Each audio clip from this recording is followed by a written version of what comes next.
ایک روایت میں یہ بھی آتا ہے وہاں وہ لوگ رکھے جائیں گے جنہوں نے والدین کی نافرمانی کی ہے، بعد میں اللہ تعالیٰ ان کو بخشے گا ایمان کے صدقے سے، ابتدا ان کی بخشش نہیں ہوگی والدین کی نافرمانی کی وجہ سے۔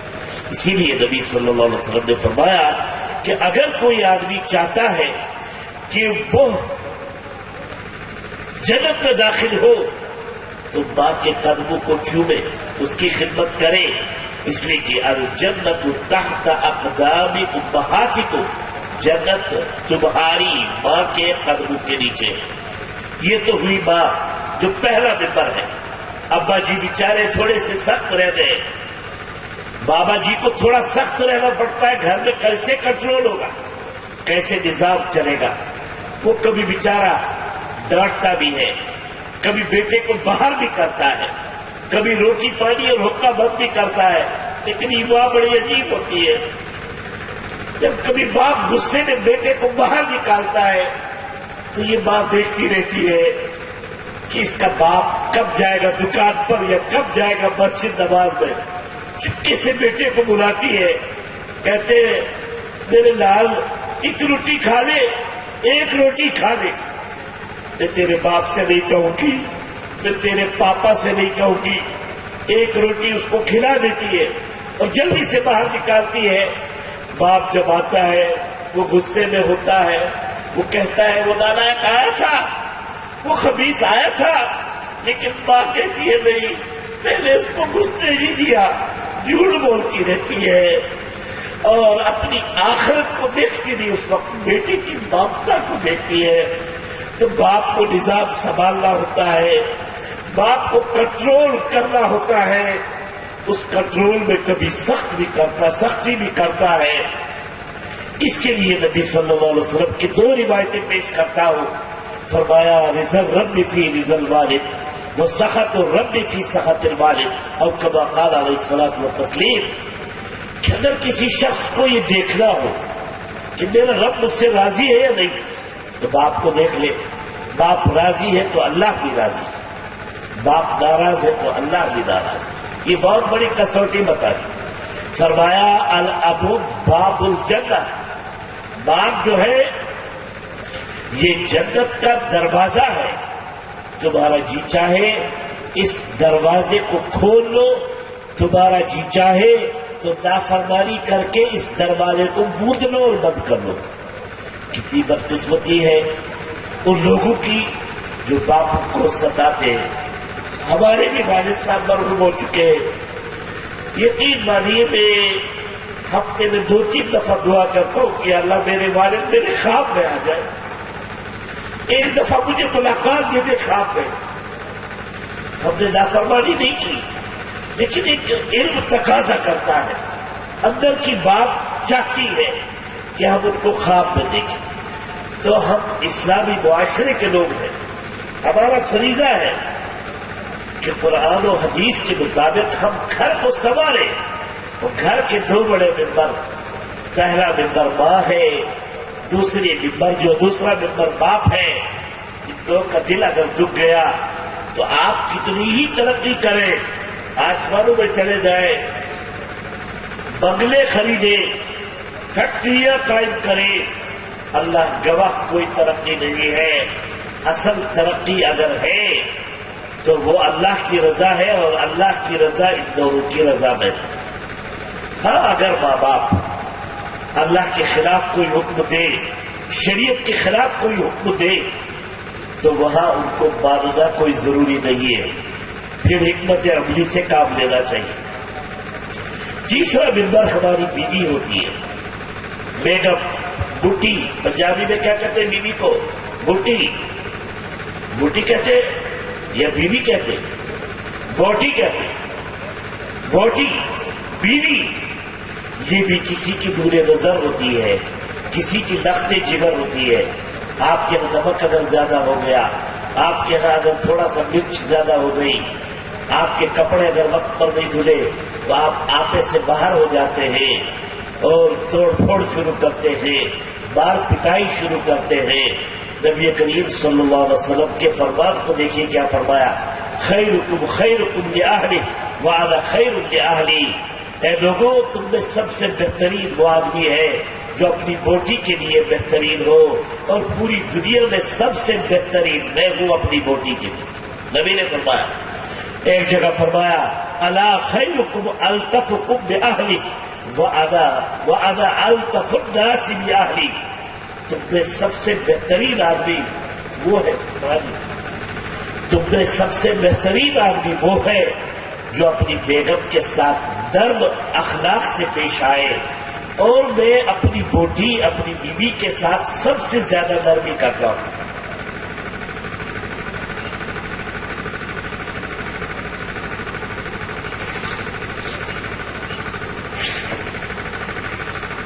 کتنا ہی بڑا دنیا کا کوئی بزرگ ہو، ولی ہو، نبی کے ایک پاسے کے برابر نہیں ہو سکتا۔ دسترخوان لگا ہوا ہے، حضرت عائشہ نے ایک ہڈی چوسی ہے، نیچے گر گئی، نبی نے اٹھائی اور اس کو چوسنا شروع کیا۔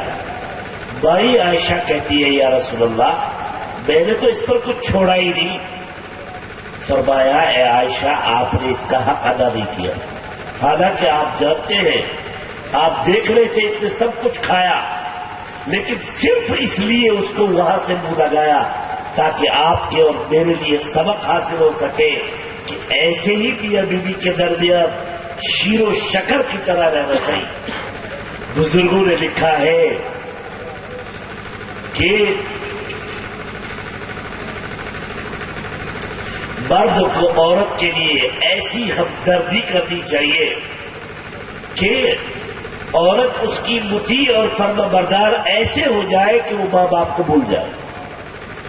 لیکن کیا ہوتا ہے، مرد تو اپنی مدہوشی میں رہتا ہے، یہ نہیں سمجھتا کہ یہ بھی کسی کی بیٹی ہے، یہ بھی کسی کی نور نظر ہے، یہ بھی کسی کی لخت جگر ہے، یہ بھی 18 19 20 سال چھوڑ کر کے آئی ہے، دوسرے ماحول کے اندر آئی ہے، اس دوسرے ماحول کو اپنے آپ کو ایڈجسٹ کرتی ہے۔ ایسے میں اس کے لیے بڑا اجیرن ہوتا ہے سب کو ساتھ لے کے چلنا، تو اس لیے اس کے ساتھ ہمدردی مانے کے بجائے لوگ ستانے کی کوشش کرتے ہیں۔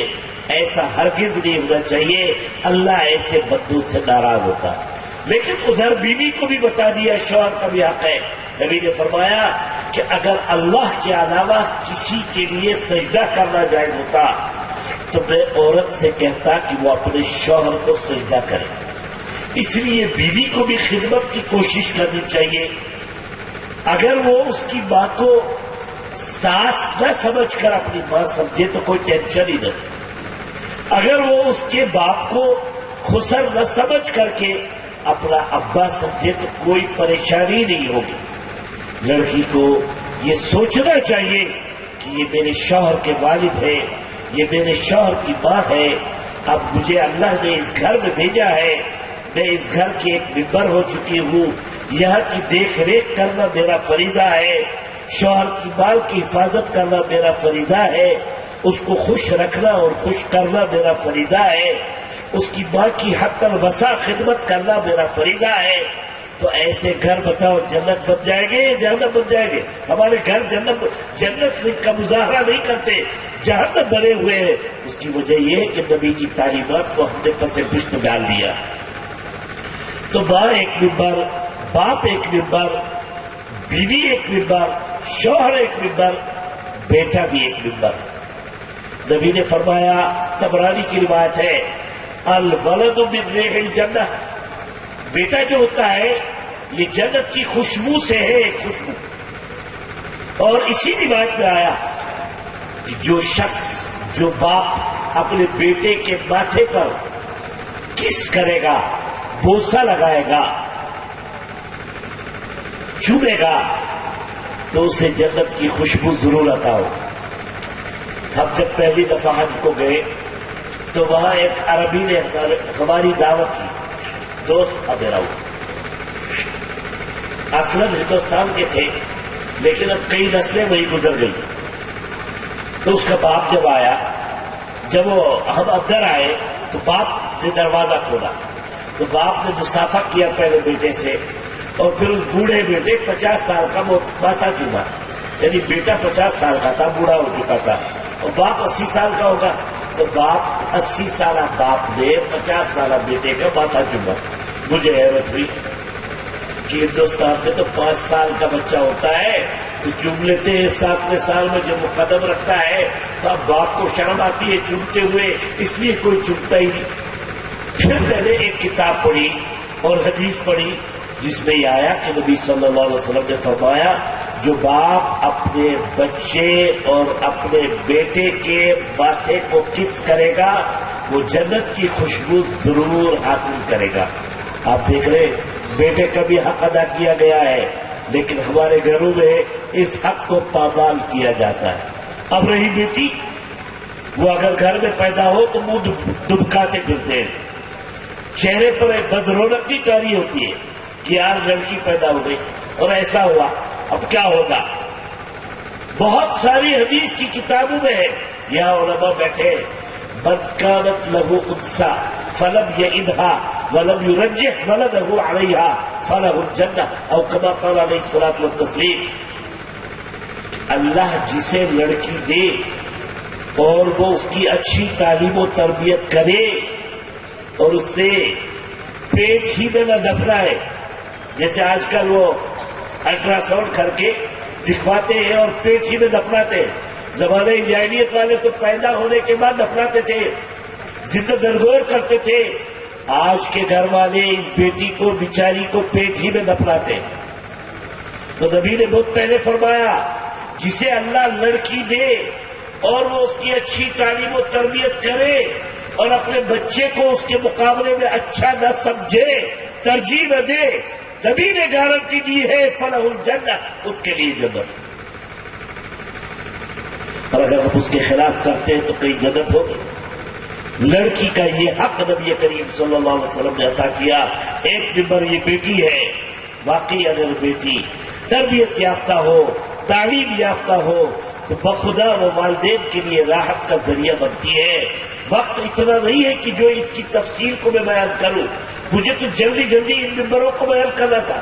بہن اور بھائی یہ بھی گھر کے اچھے خاصے ممبر ہوتے. اسی روایت کے اندر آتا ہے کہ اگر کوئی بہن اپنے بھائی کی عزت کا خیال کرتی ہے، اس کی عزت کو سڑکوں پر نیلام نہیں کرتی، بے حیا نہیں ہوتے، تو اس بہن کے لیے رحمت کے فرشتے 70 مرتبہ دعائیں کرتے. اسی حدیث میں ہے کہ اگر کوئی بھائی اپنی بہن کی عزت کرتا ہے اور اس کی عزت کو باپ کی طرح بحال کرتا ہے، اس کے حقوق ادا کرتا ہے، اس کے ساتھ شفقت کا معاملہ کرتا ہے، تو وہ بھائی ایسا ہے کہ اس کے لیے نبی صلی اللہ علیہ وسلم نے فرمایا میری سفارش اس کے لیے واجب. پہلے لوگ یہ سب پڑھتے تھے، اس لیے بہن بھائیوں میں بڑی محبت اور الفت ہوتی تھی. آج سارا قصور بھائیوں کا ہے. ہر بھائی یہ چاہتا ہے کہ اس کی بہن گلی میں نہ نکلے. تیرے ہاتھ میں اتنا بڑا موبائل ہے، تو بے حیائی کی ساری تصویریں دیکھتا ہے، تو نماز نہیں پڑھتا، تو اچھی سوسائٹی میں نہیں بیٹھتا، تو اچھے معاشرے میں نہیں بیٹھتا، بہن پر پابندی کیوں لگاتا؟ اگر وہ بڑا بھائی ہے تو بہت بڑا مجرم ہے، لیکن اگر چھوٹا بھی ہے، بڑی بہن بھی اگر ہو، چھوٹا بھائی بھی اگر ہو، تو بڑی بہن بھی چھوٹے بھائی کی تابع داری کرتی ہے. تو دونوں صورتوں میں بھائی مجرم ہے. بھائی کو چاہیے کہ پہلے اپنے آپ کو سنوارے، نماز روزے کی پابندی کرے، اپنی صحبت کو درست کرے، اپنے معاشرے کو سنوارے، شراب سے کوسوں دور ہو، بری سوسائٹی اور بری صحبت سے کوسوں دور ہو، اور نماز کی تلقین گھر میں کرے. تو پھر دیکھو بڑی بہن بھی ہو اگر، وہ بھی اس کے سامنے دبے گی اور اس کی بات کو مانے گی. لیکن بڑے بھائی کے یا چھوٹے بھائی کے ہاتھ میں اتنا بڑا موبائل ہے اور بہنوں پر پابندی لگاتا ہے. ایسے کیسے ہو سکتا ہے؟ یہ ناممکن. وہ تنہائیوں میں بیٹھ کر غلط سلط سین دیکھتا ہے اور چھوٹی بہن پر قدغن لگانے کی کوشش کرتا ہے. ایسا ناممکن ہے. اس لیے میرے بھائیوں، معاشرہ کوئی ہڈی کا نام نہیں، معاشرہ اس ستون کا نام نہیں، معاشرہ نام ہے ہمارا اور آپ کا. اگر میں سنوروں گا تو آپ کے لیے بھی سنورنا ضروری ہے. اگر گھر کا فرد باپ ہے تو اس کو اپنی فکر کرنی چاہیے، ماں کو اگر اپنی فکر کرنی چاہیے، بیٹے اور بہن کو اپنی فکر کرنی چاہیے۔ خلاصہ یہ کہ بہن بھائیوں کے درمیان پہلے بڑی محبتیں ہوتی تھی ان احادیث کی وجہ سے۔ چنانچہ حجاج بن یوسف کا نام سنا ہے بھائی؟ ارے میں سنا ہے، بڑا ظالم تھا۔ اس کے زمانے کی بات ہے کہ ایک عورت کا بھائی، شوہر اور بیٹا تینوں کسی جرم میں پکڑے گئے، سخت جرم۔ اور بھائی، بیٹا اور شوہر۔ حجاج نے کہا ان تینوں کو پھانسی لگاؤ۔ اب عورت چیختی چلاتی آئی، روتی تڑپتی آئی۔ عورت کے آنسو اچھو اچھو کو پگھلا دیتے، روتی ہوئی آئی، تڑپتی ہوئی آئی، بال دوچتے ہوئی آئی، کپڑوں کو پھاڑتے ہوئی آئی، رخساروں کو پیٹتے ہوئی آئی۔ لوگ متوجہ ہوئے۔ حجاج نے کہا کیا بات؟ کہنے لگے میرے پاس 3 ہی آدمی تھے، بھائی، شوہر، بیٹا، آپ نے آج ان کی پھانسی کا اعلان کیا ہے، یہی تینوں بظاہر سہارا تھے، آپ نے تینوں سہاروں کو آج چھیننے کا پکا ارادہ کیا ہے، مجھے بھی مار دو۔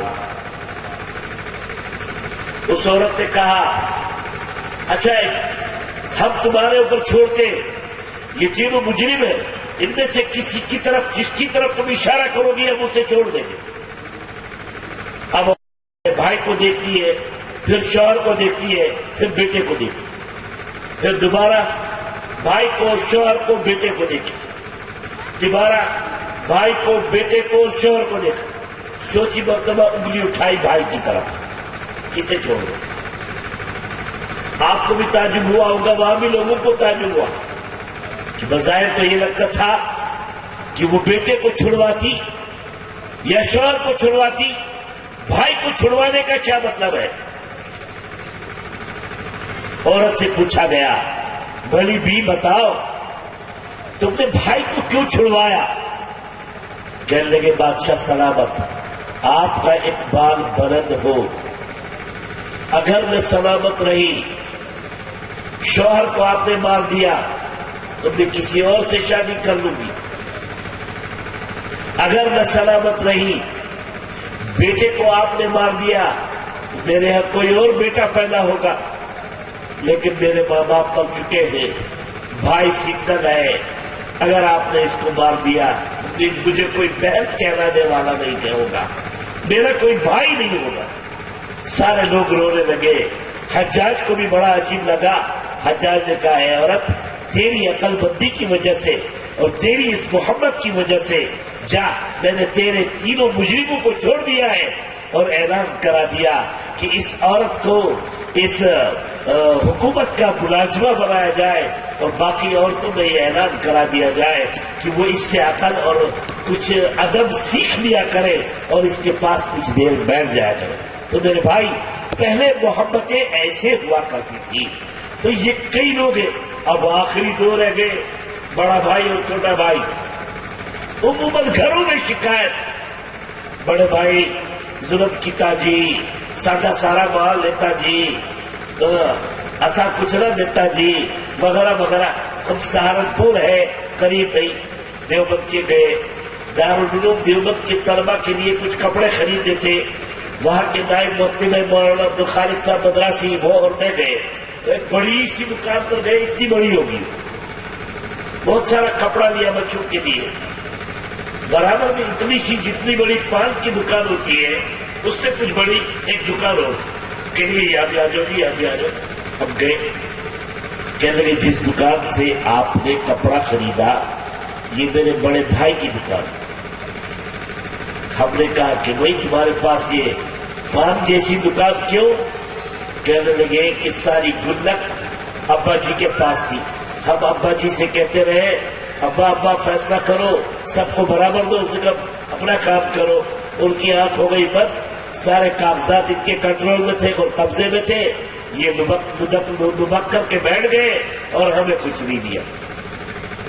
مراد آباد میں میں نے پہلے دارالعلوم دیوبند سے پہلے پڑھایا، وہاں ایک فیکٹری ہے، نام نہیں لوگا، ہو سکتا ہے کئی لوگ جانتے ہو، بڑی فیکٹری ہے، بڑا ایکسپورٹ کا کام کرتے ہیں۔ باہر ایک بھائی ہے، وہ چوراہے کا لڈو بیچتا، میں نے اس سے پوچھا کہ آپ یہ چوراہے کے لڈو کیوں بیچتے ہیں؟ کہنے لگے سب کچھ انہوں نے کنٹرول کیا۔ بتاؤ جی، دنیا میں انہوں نے مکان بنا لیا، دکان بنا لیا، سب کچھ کر لیا، قیامت کے دن کیا کہیں گے اس رب کائنات کے سامنے، اس مالک ارض و سماوات کے سامنے جو اس بترات کا پالن ہار ہے، جس نے اس شریعت کو اس معاشرے کی درستگی کے لیے حکم دیا تھا کہ اس نے یہ فرمایا تھا الاخ الصغیر الاخ الکبیر للاخ الصغیر کالوالد، بڑا بھائی چھوٹے بھائی کے لیے ایسا ہی ہے جیسا کہ باپ، جیسے باپ ساری اولاد کو ایک نظر سے دیکھتا ہے، سب کو خوشحال دیکھنا چاہتا ہے۔ اب اگر آپ ابا کی تقدیر کی وجہ سے آنکھ بند ہو گئی تو بڑے بھائی کا فریضہ بنتا ہے کہ اولاد کی طرح اپنے بھائیوں کو بھی آباد کرے۔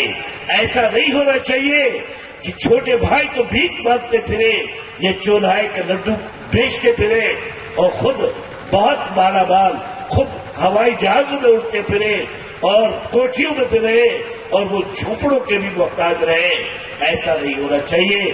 اس لیے میرے بھائیوں، یہ ہمارا معاشرہ ہے، چھوٹا سا دائرہ ہے جسے فیملی کہتے ہیں، کٹب اور خاندان کہتے ہیں۔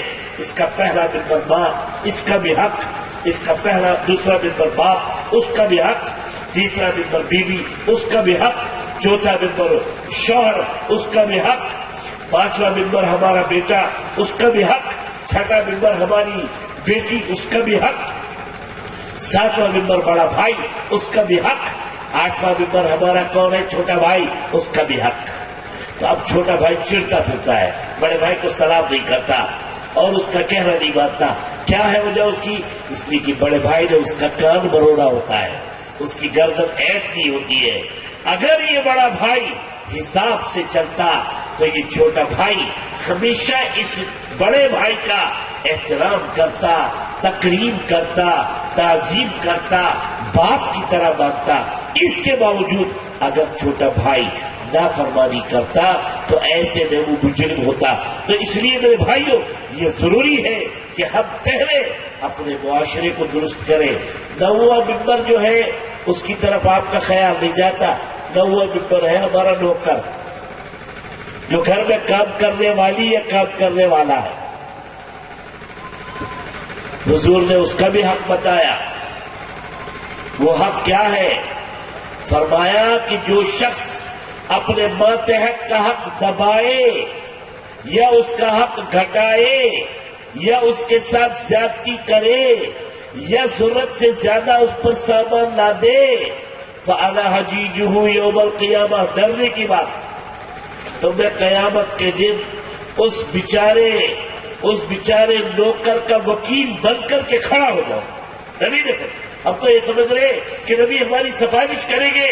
نبی فرماتے ہیں کہ کل قیامت کے دن میں اس غلام کا، اس خادم کا وکیل بن کر کے کھڑا ہوں۔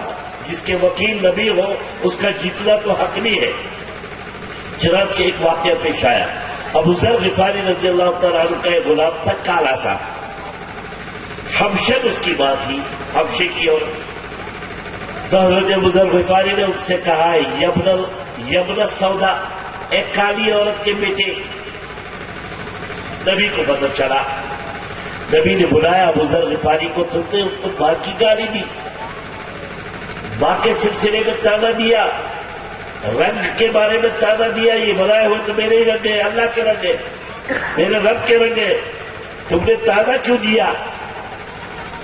کہنے لگے، اے ابو ذر، اللہ معاف نہیں کرے گا، لہذا جو تم خود کھاتے ہو ان کو کھلاؤ، جو پہنتے ہو ان کو پہناؤ، ان کے ساتھ زیادتی مت کرو، ان کے حقوق کو مت دباؤ، ان کو جلی کٹی مت سناؤ، ان کو سخت سست مت کہو، ان کے ساتھ زیادتی مت کرو، ان کے حق کو پیروں تلے مت دباؤ، ورنہ قیامت کے دن بڑی پوچھ گچھ ہوگی۔ وہ بھی ابو ذر غفاری تھے، میں اور آپ تو تھے نہیں، ایک کان سے سنا دوسرے کان سے چھوڑ دیا۔ وہ گئے، گھر پہنچے اور اس غلام کو بلایا اور لیٹ گئے زمین پر، اور یہ گال رخسار زمین پر یوں لگایا اور کہنے لگے کہ خدا کی قسم، میں تب تک اپنا یہ رخسار اور سر زمین سے نہیں اٹھاؤں گا جب تک تو اپنا پیر میرے رخسار پر نہیں رکھے گا اور مجھے معاف نہیں کرے گا۔ غلام تھا، مجبور تھا، تو اس نے اپنا پیر حضرت ابو ذر غفاری کے اس رخسار پر رکھا۔ تب حضرت ابو ذر غفاری کھڑے ہوئے، فرمایا انت حر لوجہ اللہ، تو اللہ کے واسطے آزاد ہے، اللہ کے لیے میں نے تجھے آزاد کر دیا، جا جہاں تیرا جی چاہے تو جا سکتا ہے، میرے یہاں رہنے کی کوئی ضرورت نہیں۔ اس لیے میرے بھائیوں، بزرگوں، میں نے شروع سے ہی اس بات کو آپ کے سامنے دہرایا ہے، وہ یہ ہے کہ ہمارا معاشرہ سنورنا چاہیے اور درست ہونا چاہیے، اور معاشرے کی ایک ود اور ایک جہت اور ایک دائرہ جو ہے وہ خاندان کا دائرہ ہے۔ 3 دائرے اور ہیں، رہا چمن تو پھول کھلیں گے، رہی زندگی تو پھر کہیں گے۔ وآخر دعوانا الحمدللہ رب العالمین۔ دسا کسی اور کچھ دسو مختصراً وہ باتیں رہ گئی تو سن لیجیے، ذرا سی بات اور ہے۔ ایک دائرہ ہمارا پڑوسیوں کا ہے، پڑوسیوں کا دائرہ 3 ہے۔ ایک پڑوسی وہ ہے جس کے 3 حق ہیں، ایک پڑوسی وہ ہے جس کے 2 حق ہیں، ایک پڑوسی وہ ہے جس کا 1 حق ہے۔ وہ پڑوسی جس کے 3 حق ہیں وہ پڑوسی ہے جو آپ کا رشتہ دار بھی ہو، مسلمان بھی ہو، پڑوسی بھی ہو۔ کیا بولا؟ رشتہ دار ہو، مسلمان ہو، اور اس کے 3 حق۔ اگر اس کے یہاں تڑپ ہو رہی ہو تو آپ اگر نہیں تڑپے تو آپ کا ایمان کامل نہیں۔ نبی صلی اللہ علیہ وسلم فرماتے ہیں وصانی جبرائیل حتی ظننت انہ یورث، حضرت جبرائیل نے مجھے پڑوسی کے سلسلے میں اس قدر وصیت کی کہ مجھے یوں لگنے لگا کہ شاید وہ وراثت میں اس کو شامل کرنا چاہتا۔ تو ایک پڑوسی وہ ہے جس کے 3 حق ہیں، وہ پڑوسی ہے جو آپ کا بھتیجا، بھائی ہے، چچا ہے، مسلمان بھی ہے اور پڑوس میں بھی رہتا ہے، اس کے 3 حق ہیں۔ ایک پڑوسی وہ ہے جس کے 2 حق، جو مسلمان ہے، آپ کے پڑوس میں ہے مگر آپ کا رشتہ دار نہیں، تو اس کے 2 حق۔ ایک پڑوسی وہ ہے جو نہ رشتہ دار ہے، نہ مسلمان ہے، پڑوس میں بس ہندو ہے، غیر مسلم، تو اس کا کیا حق ہے؟ اگر اس کے یہاں کوئی مر جائے تو جانا چاہیے، کوئی حرج کی بات نہیں۔ کوئی بیمار ہو جائے تو عیادت کرنا چاہیے، نبی کریم صلی اللہ علیہ وسلم نے عیادت فرمائی ہے، یہی تو اخلاق ہے۔ شادی میں بلائے تو تھوڑی دیر کھڑے کھڑے ہو تو کوئی حرج کی بات نہیں۔ اسی کو شریعت نے مدارات کہا ہے۔ یہ مدارات کرنا ہر مسلمان کے ذمہ فرض ہے۔ ہاں اگر آپ کو نقصان پہنچنے کا اندیشہ ہو تو تھوڑا سا اس کو اور بھی بڑھا سکتے ہیں، جس کو مواسات کہتے ہیں عربی زبان میں، یعنی اگر کوئی مر گیا تو ویسے ہی آنسو دکھا دو، کوئی حرج کی بات نہیں، تو شریعت نے اس کی اجازت ہے۔ لیکن جو پڑوسی مسلمان ہے، رشتہ دار نہیں ہے، اس کے 2 حق ہیں، مرنے میں اس کے ساتھ جانا، جنازے کے پیچھے پیچھے چلنا، عیادت کرنا، اس کی دیکھ ریکھ کرنا، اس کے گھر میں بھوکمری ہو تو آپ ذمہ دار ہیں، اس کے گھر میں پریشانی ہو تو آپ کا کچھ فریضہ بنتا ہے، اور اگر رشتہ دار ہے، رشتے کو توڑنا حرام قرار دیا گیا ہے۔ کہ دائرہ بھی ایک دائرہ ہے جو پہلے دائرے کے مقابلے میں ذرا وسیع ہے۔ پہلے دائرے میں تو 9 ہی افراد آ گئے، اس میں بہت سارے افراد آئے کہ اس لیے ذرا سا وسیع ہی۔ تیسرا دائرہ ہے عام مسلمانوں کا، عام مسلمانوں کا، یہ پہلے کے مقابلے میں بڑا اور دوسرے کے مقابلے میں بھی بڑا۔ عام مسلمانوں کا حق کیا ہے؟ سلام کرو، سلام کا جواب دو، خیر خواہی کرو، ان کو دھوکہ مت دو، دھوکہ دینا اچھی بات نہیں۔ کوئی سادہ سا گاہک آ جائے دکان پر اور آپ کو لگ رہا ہے کہ یہ میرے ہاتھوں سے پھنس جائے گا، اب اگر آپ نے اس کو پھنسانے کی کوشش کی، وہ 100 روپے میں لینا چاہتا ہے لیکن وہ چیز ہے 50 روپے کی، تو اس کو دھوکہ دینا جائز نہیں ہو، مناسب نہیں ہو۔ بہت زیادہ نفعخوری بھی ایسے موقع پر بعض حضرات نے مکروہ کی ہے. تو ایک عام مسلمان کا بھی ایک حق ہوتا ہے، اس حق کو بھی بھلانا نہیں چاہیے، اس کو بھی پیش نظر رکھنا چاہیے. یہ اور وسیع ہے.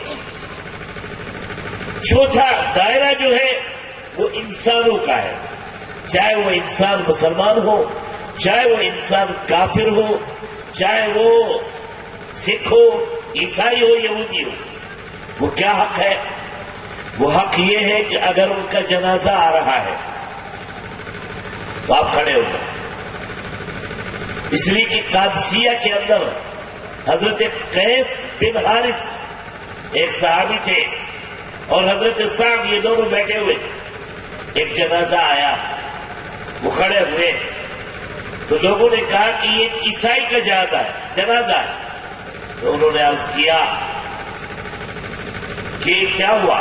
ہم نے مدینے میں دیکھا نبی کریم صلی اللہ علیہ وسلم کے پاس سے ایک یہودی کا جنازہ گزرا تو آپ کھڑے ہوئے. صحابہ نے عرض کیا کہ یہ تو یہودی کا جنازہ ہے، لیکن اللہ کے رسول نے فرمایا کہ یہ نفس محترمۃ، یہ قابل احترام نفس ہے، جان ہے، انسان ہے، انسان ہونے کے ناطے قابل احترام ہے، اس لیے میں کھڑا ہوا ہوں. اس لیے میرے بھائیوں، یہ اخلاق جو ہے نا، یہ بہت بڑا کردار ہے. یہ قوموں میں انقلاب برپا کرتا ہے. ساتھ نبی کریم صلی اللہ علیہ وسلم ایک صحابی کے ساتھ تشریف لے جا رہے تھے سفر میں. آپ کے پاس دو مسواکیں تھیں، ایک مسواک تھوڑی ٹیڑھی تھی، ایک سیدھی تھی. آپ نے سیدھی والی مسواک صحابی کو دی، ٹیڑھی خود رکھی. یہ بڑی عجیب بات ہوتی ہے. ہم خراب دوسروں کو دیتے ہیں، اچھا خود رکھتے ہیں، لیکن یہ سبق حاصل کرنے کی بات ہے. آپ نے سیدھی مسواک صحابی کو دو، ٹیڑھی اپنے پاس رکھی. صحابی نے عرض کیا، یا رسول اللہ، یہ ٹیڑھی تو مجھے دیجیے، اس کا مستحق میں ہوں. کہ تم کیوں مستحق ہو؟ کہ میں آپ سے چھوٹا ہوں. کہنے لگے کوئی چھوٹے بڑے کی بات نہیں، میں تمہارا امیر ہوں، میں تمہارا سربراہ ہوں، میں تمہارا آقا اور کبیر ہوں. جب میں ہی تمہارے لیے اچھا نہیں سوچوں گا تو پھر کون سوچے گا؟ اس لیے میں نے تمہیں اچھی اور سیدھی مسواک دی اور خود اپنے لیے ٹیڑھی مسواک کو پسند کی. اسے اتنی اچھی لگی. اس نے کہا، یا رسول اللہ، میں جنت میں بھی آپ کے ساتھ رہنا چاہتا ہوں. کیا کہا؟ کہنے لگے آسان ہے. اب یہ نہیں کہا نماز پڑھو، اس لیے کہ وہ تو پڑھتے ہی تھے. آج کل تو یہ کہنا پڑتا ہے پہلے نماز پڑھو. یہ نہیں کہا ایمان لاؤ، اس لیے کہ مومن تو تھے ہی، وہ نماز بھی بہت پڑھتے تھے، سب کچھ کرتے تھے. اندر کی ایک بات کرید کر نکالی. فرمایا کہ میں کسی سے حسد نہیں رکھتا، اور جب میں شام کو سوتا ہوں تو بستر پر پہنچنے سے پہلے دل کو ٹٹولتا ہوں کہ آیا میرے دل میں کسی مسلمان کے حوالے سے کوئی کینہ، بغض اور عداوت اور حسد تو نہیں. اگر معمولی سا کچھ ہوتا ہے تو توبہ کرتا ہوں اور اس کو دھلنے کی کوشش کرتا ہوں. لہذا اگر تم میرے ساتھ جنت میں داخل ہونا چاہتے ہو اور میرے ساتھ رہنا چاہتے ہو تو حسد کو اپنے دل سے مٹا دو. آج ہم بہت کچھ کرتے ہیں، لیکن حسد، نماز، روزہ، یہاں تک کرتا بھی ہوتا ہے، داڑھی بھی ہوتی ہے، بس اوقات نیکیاں بھی کرتے ہیں، حج بھی کرتے ہیں، لیکن یہ حسد نہیں نکلتا. چنانچہ ایک واقعہ یاد آیا، سنا دو. بہت اچھا سا ہے، مزیدار سا ہے. واقعہ یہ ہے کہ ایک بزرگ تھے، وہ اللہ سے پہاڑی پر جا کر کے مانگنے لگے کہ اللہ غیب سے میرے لیے کھانے کا کچھ بندوبست ہو جائے، میں بال بچوں سے بے فکر ہو جاؤں، بس تیری عبادت کرتا رہوں گا. 1 سال تک رگڑ کر کے عبادت. سال جب پورا ہوا تو آواز آئی کہ تمہارے لیے ایک ہانڈی کا، ایک دیگچی کا ہم نظم کرتے ہیں، بنایا کھانا اس میں ملا کرے گا، لیکن شرط یہ ہے کہ اپنے آپ کو عبادت کے لیے وقف کرنا. اب پڑوسی کو جب پتہ چلا تو اس کے پیچھے پڑ گیا کہ صاحب اس کے جو ہے کہیں سے غائب سے آتی ہے، خزانے سے آتی ہے، کہیں سے ہانڈی پکی پکائی اور یہ بے فکرا ہے. وہ اس کے پیچھے کہ مجھے بھی دلواؤ، مجھے بھی دلواؤ، کہ یہ گڑ جاب ہے، یہ تمہیں نہیں ملے گا، یہ گڑ جاب ہے، کسی کو ملتا ہے. 2-3 مہینے تک گھمایا، لیکن آخرکار وہ اندر گھس گیا. تو آخرکار اس نے کہا بھائی میں نے 1 سال تک پہاڑی پر جا کر کے اللہ کو منایا، اللہ جل مجدہ نے مجھے یہ دعا قبول کی اور کہا کہ شرط یہ ہے کہ عبادت کرنی پڑے گی، یہ جو ہے تم لے لو، تو تم بھی ایسا ہی کرو۔ چنانچہ اس نے بھی ایسا ہی کیا۔ جب آخری دن آیا تو اللہ نے کہا بھائی میں نے اس کو ہانی دی، تم مانگو تمہیں کیا چاہیے؟ اس نے کہا کہ میں یہ مانگتا ہوں کہ وہ جو آپ نے اس کو ہانی دی ہے وہ بند کرا دو۔ یہ ہوتا ہے ہمارے مزاجوں کا ذوق، یہ ہوتا ہے وہ حسد جو پنپنے نہیں دیتا۔ فرمایا نبی کریم صلی اللہ علیہ وسلم نے، حسد نیکیوں کو ایسے کھا جاتا ہے جیسا کہ آگ سوکھے ہوئے درخت کو اور سوکھے ہوئے پتوں کو کھا جاتی۔ تو اس لیے میرے بھائیوں، پڑوسی ہو یا کوئی بھی انسان ہو، اس کے ساتھ حسد نہ رکھا جائے۔ تو دائرہ کار 4 ہیں، تفصیل ان کی بہت ہے۔ میں نے ایک ہی دائرے کی تفصیل بیان کی اجمالاً اور مختصراً، میں نے بقیہ 3 دائروں کو بھی بیان کیا ہے۔ اللہ رب العزت ہم سب کو توفیق ارزانی نصیب فرمائے، اور جن بچوں نے یہ محنت کی ہے، جن کے سرخیل مولوی مفتی محمد یوسف، قاری محمد ادریس صاحب اور ان کے دوست ساحل اکبر اور دیگر حضرات ہیں، میں ان کی کوششوں کو سراہتا ہوں۔ یہ اپنے اس طریقے کار پر جمے رہے۔ اللہ نے بڑی نعمت دی ہے، یوسف کی شکل میں بڑی محنت کی ہے اس نے۔ مجھے یاد پڑتا ہے جب یہ پڑھنے کے لیے دارالعلوم دیوبند میں پہنچا تھا، چھوٹا سا تھا، تو یہ مفتی خلیل اور ان کی والدہ دونوں رو رہے تھے، اور یہ ان کا دامن چھوڑنے کے لیے نہ جی میں تھوڑے ساتھ ہی چلوں گا، تھوڑے ساتھ ہی چلوں گا، اتنے نہیں رہنا، اتنے نہیں رہنا۔ لیکن بچے کو زبردستی لختے جگر کو چھوڑنا پڑتا ہے۔ یہ تو بڑا تھا، ہمارے والد صاحب تو بالکل 7 سالہ بچہ ہمیں چھوڑ کر کے گئے، تو چھوڑنا پڑتا ہے۔ تو بڑی محنت کی، کوشش کی، اب یہ آیا ہے مفتی بن کر، حافظ بھی ہے، قاری بھی ہے۔ آپ سبھی حضرات کا فریضہ ہے کہ انہوں نے جو وہاں حاصل کیا ہے اس کو حاصل کرنے کی کوشش کرو، مسائل پوچھو، اپنی زندگی کو سنوارنے کی کوشش کرو۔ یہ جو بچے جوان ہیں، یہ ان سے خارج میں قرآن کریم پڑھیں، چھوٹے بچے بھی پڑھیں، اور اس طریقے سے انشاءاللہ تعالیٰ پھر آپ کے گھروں میں فرخندہ تالیہ ہوگا، یعنی خوش نصیبی ہوگی اور اللہ کی رضا نصیب ہوگی۔ اللہ رب العزت ہم سب کو توفیق ارزانی نصیب فرمائے۔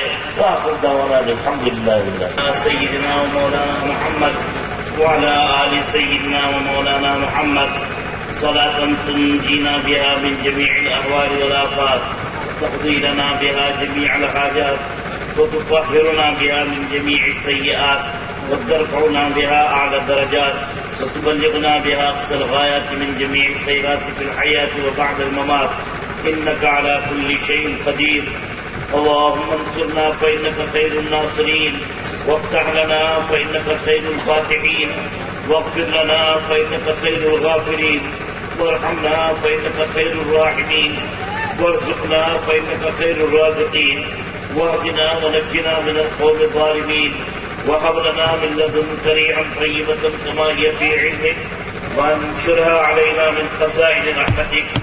اللهم إنا نسألك موجبات رحمتك وعزائم مغفرتك والغنيمة من كل بر والسلامة من كل إثم. لا تدع لنا ذنبا إلا غفرته، ولا هما إلا فرجته، ولا دينا إلا قضيته، ولا مريضا إلا شفيته، ولا حاجة من حوائج الدنيا والآخرة هي لك رضا إلا قضيتها يا أرحم الراحمين. ربنا لا تزغ قلوبنا بعد إذ هديتنا وهب لنا من لدنك رحمة إنك أنت الوهاب.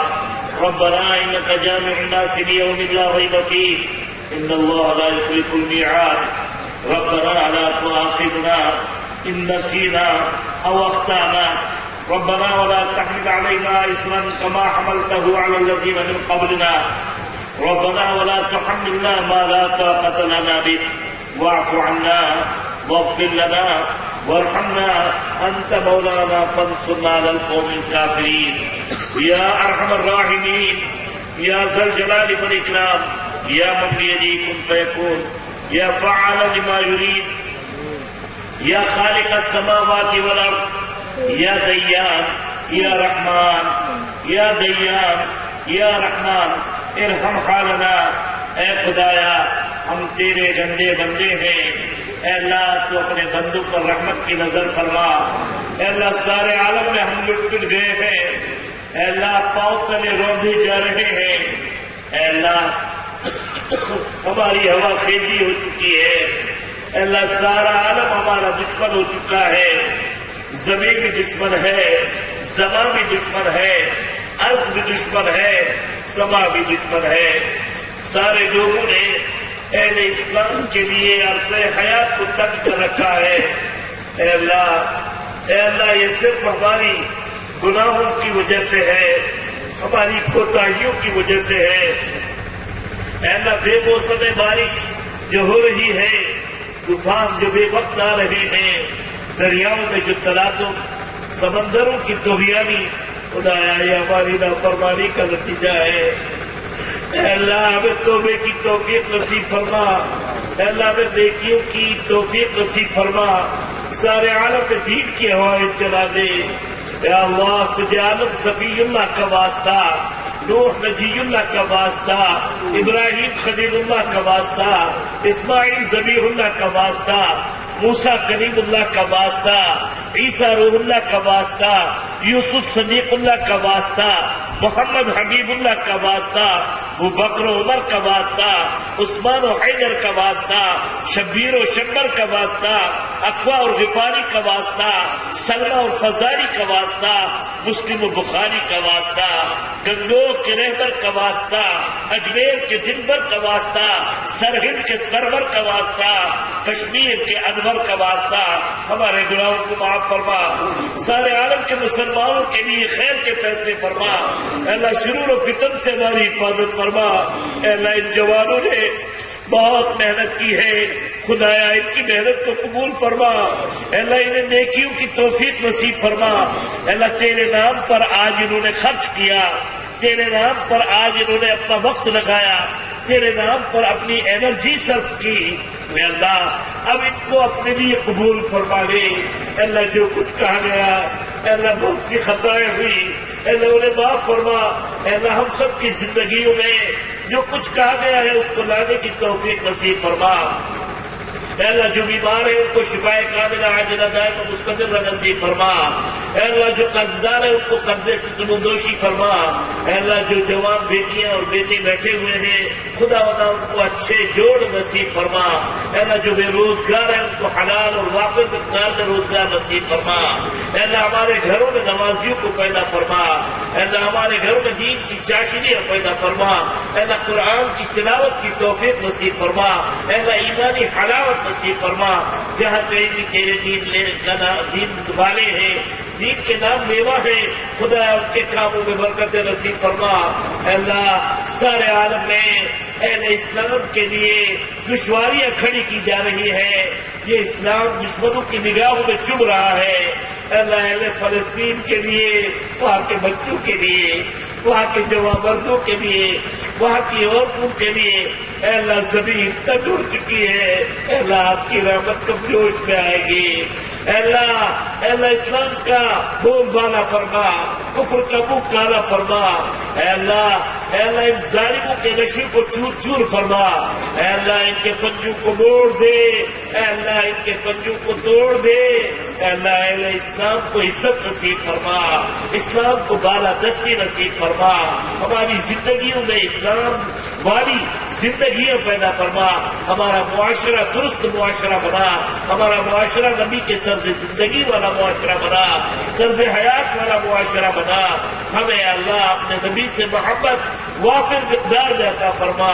اللہ ہمارا اوڑھنا بچھونا مرنا جینا اٹھنا بیٹھنا سب کچھ نبی صلی اللہ علیہ وسلم کے طرز کے مطابق ہو۔ اے اللہ صحابہ کرام کے طرز کے مطابق ہو۔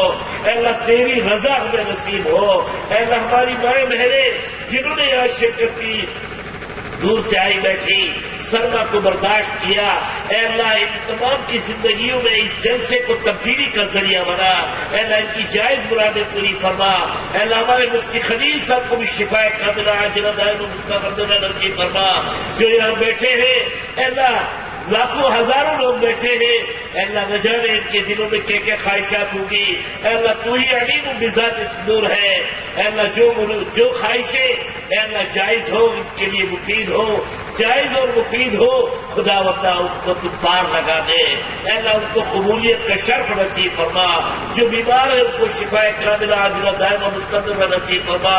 مفتی صاحب کے والد صاحب بیمار ہیں، ابھی آپریشن ہوا ہے، خدا وندہ ان کو بھی صحت کاملہ نصیب فرما. ہماری بہن بھی بیمار ہے، انہیں بھی صحت اور عافیت نصیب فرما. بہت سے لوگ اس مہینے میں انتقال کر چکے، خدا وندہ بہتوں نے دعا کے لیے کہا، سب کی مغفرت فرما، کروٹ کروٹ جنت الفردوس نصیب فرما. اس بستی کے جو لوگ انتقال کر چکے ہیں اے اللہ ان کی قبروں کو نور سے منور فرما، کروٹ کروٹ جنت الفردوس نصیب فرما، جوار رحمت میں جگہ نصیب فرما، مغفرت فرما. مغفرت اگر ہو گئی ہے تو قرب کے اعلیٰ مقامات نصیب فرما. اے اللہ اس اجلاس کو قبول فرما. اس میں جو کرتا دھرتا لوگ ہیں جنہوں نے اس کے لیے محنتیں صرف کی، اے اللہ ان کی جائز اور مفید مرادیں پوری فرما. اے اللہ ہم سب کی جائز مرادیں پوری فرما. اے اللہ ہمارے بچوں کے حق میں بھی ان دعاؤں کو قبول فرما. ہمارے بچوں کو ہماری آنکھوں کے لیے ٹھنڈک بنا دے، انہیں نیک بنا دے، انہیں صالح بنا دے. ہم سب کو تقویٰ اور طہارت نصیب فرما، توبے کی توفیق نصیب فرما، اپنائیت نصیب فرما، قرآن سمجھنے کی توفیق نصیب فرما، اسلامی تعلیمات پر عمل پیرا ہونے کی توفیق نصیب فرما. اے اللہ مانگنا نہیں آتا، جو کچھ مانگا وہ بھی عطا فرما، جو مانگنا چاہیے تھا وہ بھی عطا فرما، جو مانگنے سے رہ گیا وہ بھی عطا فرما. بس اخیر میں یہی ہے کہ اللہم انا نسألک من خیر ما سألک منک نبیک محمد صلی اللہ علیہ وسلم ونعوذ بک من شر ما استعاذ منک نبیک محمد صلی اللہ علیہ وسلم وانت المستعان وعلیک البلاغ ولا حول ولا قوة الا بالله العلي العظيم. اللهم سلمنا وسلم ایماننا وسلم دنیانا وسلم آخرتنا واجعل آخر کلامنا من الدنیا شہادت ان لا الہ الا اللہ محمد رسول اللہ صلی اللہ علیہ وسلم.